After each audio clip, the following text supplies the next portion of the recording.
Personal appearances? Comments? Comment. Since you don't allow people to talk during the meetings, there's no effective public comment for any of the resolutions or ordinances or any of the other motions that you make. So I would recommend that you somehow allow people to comment on the things that you're actually passing.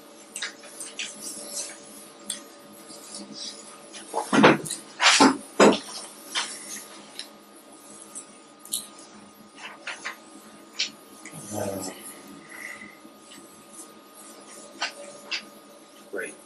You know, personally, I like to ask the community, you know, as we're discussing things, to participate a little bit, you know, on occasion. A little bit on occasion. But anyway, But you know, you don't get that. well, I know. You get a lot all the time. Well, that's yes. You let him talk, you get to let me talk. Is what you hear, right? Pretty much. Yeah.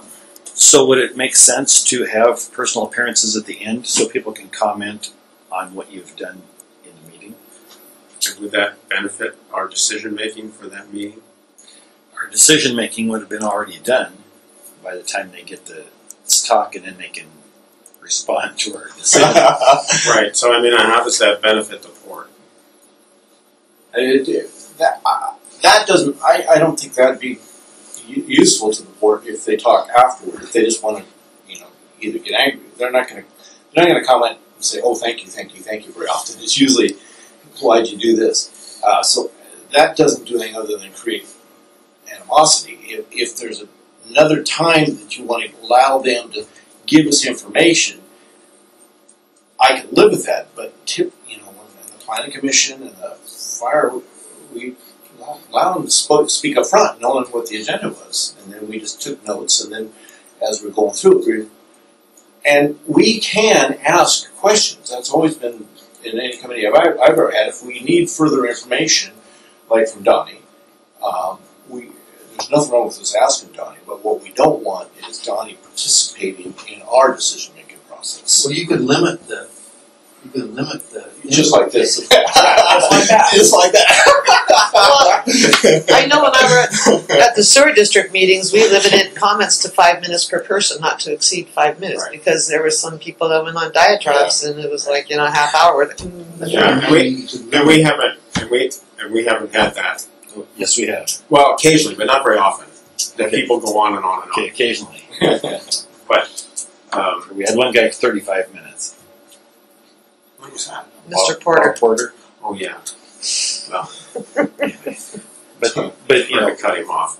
But I mean that's a legitimate plan. Is, you know, if and I know the council does that. If you have a lot of people that want to talk, you get 3 minutes or 3 minutes or something, right? And they have a little sign, and at 3 minutes, like your next person, the hook comes out. I see this request as I want to complain to you about what you did. I don't see this as I want to provide information that will help in your constructive information will help in your decision making. I think after we've done stuff, the meeting's over. People are always welcome to talk to us. Once the meeting's adjourned, they can call us. They can send us letters. Most of us stay around. And they can save their questions or their comments to the next month, and they can bring them up in personal appearances before we start deliberating again. So I'm not sure what this does that's of real help to us conducting a business meeting. well, it could let us know what they're thinking on the decisions we've made, to see if they're happy with them or not, or They could tell us that after the meeting. They don't have to make it part of the record. Because you're making a decision. And they can always write us an email. They certainly do. Lopez Rocks gets opinions too. Well, You know, the only thing is, I don't mind getting information more than once in a meeting before we have a decision.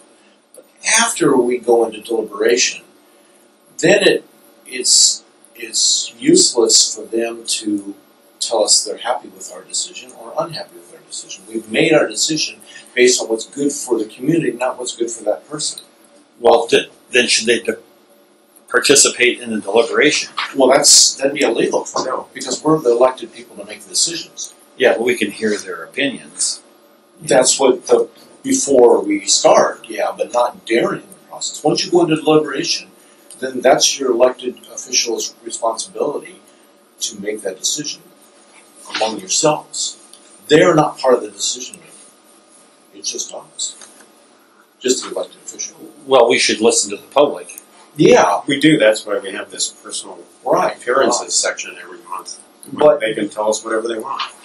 But we're also supposed to take the whole public into consideration, not just those in front of us too, right? You know, so, I mean, it gets kind of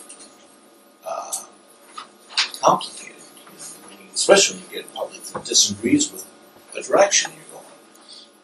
So, Or where you get an individual who disagrees with Or it. an individual. The public in general, who we're supposed to be looking out for, aren't here.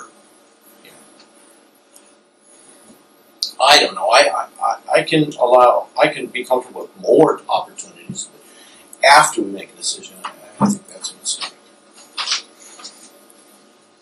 Because I'm perfectly willing to stay around and listen to somebody come up to me afterward and say, "Well, I don't like that because of this." And often, I should have already known what they had to say.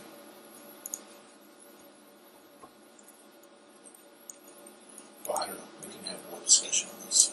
I don't know.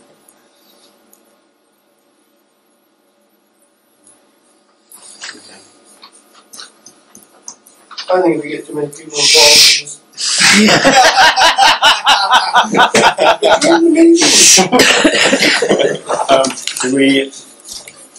Do you want to say any more on that? I don't want to make a change at this point. Well, I know that's the feeling I'm getting. You know, personally, I like people to comment all through the meeting a little bit. Hold them to a little bit. I don't think there's a way to do that and not get. The way- We but get the way- we get these. We get comments. We get questions. We get debates. None of which is really helpful. It's different if we ask somebody on a specific issue for their input, which that's our prerogative, because rather than at the personal appearances, can you give us that information when we get to this agenda item, because that's what we're discussing, and we're asking questions. I don't think they get to ask questions during that time period. Well, like last meeting, we had a fellow, we were dealing with leases, and we had a fellow who was an expert in leases. And we didn't know that. And he, told us. and he may not be an expert in leases. Well, we've had people. He told us after the meeting he was an expert in leases, but I didn't get the impression that he was all that expert. But he wanted to debate with somebody else during the middle of our meeting, which was pretty disruptive. Well, I just I don't. I like public participation.